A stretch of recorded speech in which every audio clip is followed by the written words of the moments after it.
বালের ভালোবাসা এই গান চালা বানা डीजे दीप्त बाबू और पीटर बाबू सामने से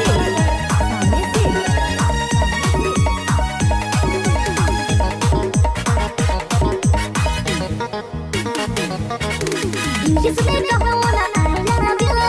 जिसने कहा ना I love you बनाते बोलो भालोबासी जिसने कहा ना I love you बनाते बोलो भालोबासी मैं একটা বছর হয়ে গেল ভালোবাসি কাছে আসি मैं একটা বছর হয়ে গেল ভালোবাসি কাছে আসি इंग्लिश में कहो ना I love you इंग्लिश में कहो ना I love you বাংলাতে বলবো ভালোবাসি इंग्लिश में कहो ना I love you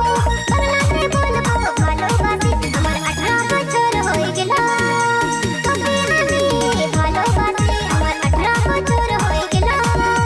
তোকে আমি ভালোবাসি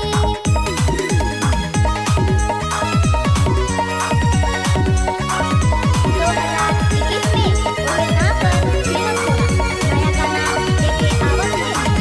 डीजे दीप्त बाबू और दीप्त बाबू